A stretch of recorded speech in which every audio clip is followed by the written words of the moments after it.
vigiar e punir. Duas frases que foram ditas pelo suposto eco da democracia. Eu me refiro à imprensa. Há mais de 4 anos atrás, o Brasil era taxado como sendo um dos piores regimes do mundo. Segundo a imprensa, o Brasil era o país da intolerância humana. O país onde não se respeitam os direitos humanos. O país que mais contribuiu com as queimadas e a destruição da fauna. Um fato chamativo, dito pela imprensa, colocou na conta do Brasil a possível extinção da girafa. Até onde eu sei, a girafa não pertence à fauna brasileira.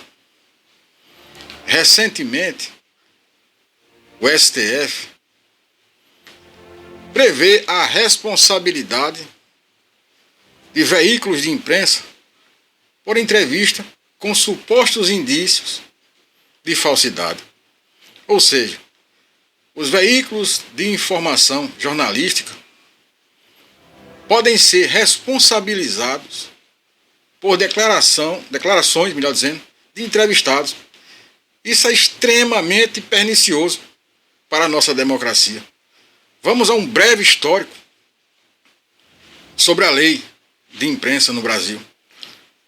Dom Pedro I outorgou a primeira lei de imprensa brasileira em 22 de novembro de 1823, que era na verdade uma réplica da lei portuguesa, ou seja, o país, o Brasil, conheceu a lei de imprensa muito antes de ter sua própria Constituição. A segunda lei de imprensa, 29 de outubro de 1830, repete a anterior, que durou pouco tempo.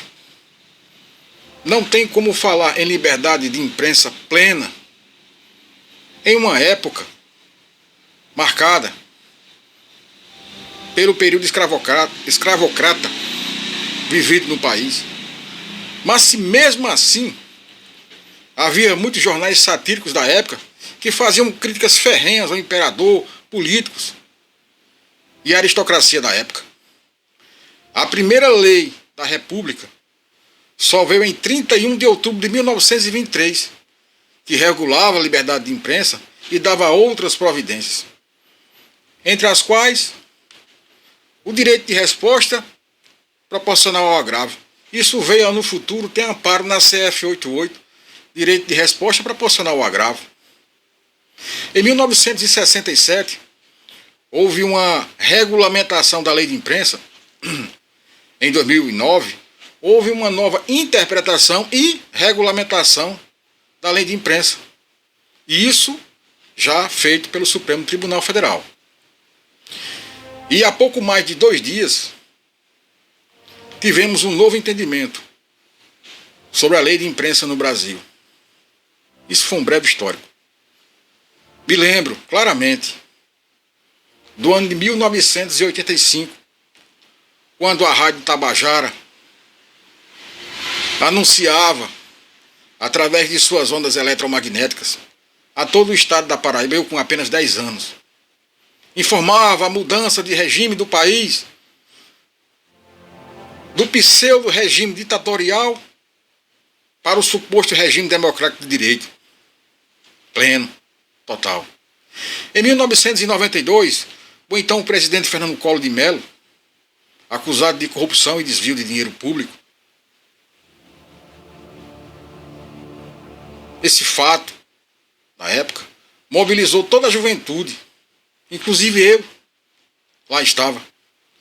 Todos os jovens daquela época se reuniram em praça pública, melhor dizendo, e todos com caras pintadas de verde e amarelo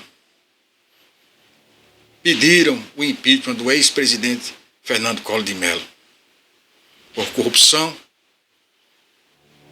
lavagem de dinheiro. Essa força provocada por toda a juventude daquela época impressionou, provocou e impulsionou a Câmara e o Senado Federal a destituir por corrupção sobre aquele que pilhava a nação brasileira. Desta feita, surge uma nova geração, a geração cara pintada, da qual fui parte integrante, melhor dizendo. Eu fico imaginando se tal interpretação atualizada, não sobre a regulamentação da lei de imprensa, mas sim sobre seu controle, tivesse acontecido em 1992, quando Pedro Collor de Mello denunciou seu irmão Fernando Collor de Mello, na ocasião, presidente do Brasil, e fez uma grave denúncia à revista Capital, afirmando com veemência que o então presidente Fernando Collor era uma farsa e que ele havia cometido inúmeros crimes de corrupção. A posteriori, ou posteriormente, uma investigação provocou que o então presidente era corrupto. Há poucos anos, o ex-político Roberto Jefferson, em discurso feito a todos os representantes da imprensa nacional, denunciou o esquema do mensalão. Como será possível, doravante,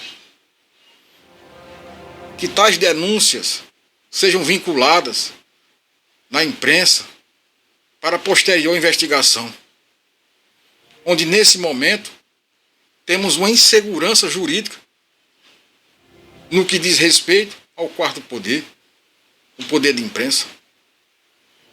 Há pouca imprensa que tem compromisso com a verdade, neste momento, está sofrendo do mal, que eu chamo de autocensura. Me refiro aqui, repito fraternamente, aos pouquíssimos órgãos de imprensa que têm compromisso com a verdade. Estamos vivenciando e vendo um museu de grandes novidades. Não foi fácil fechar a caixa de Pandora, que alhures acorrentava a alma do brasileiro e subtraía pusilanimamente sua liberdade de expressão. Os caras pintadas de hoje atingiram mais da metade da sua idade. E quem fechará novamente a caixa de Pandora? Todos? Todas? Ou todos?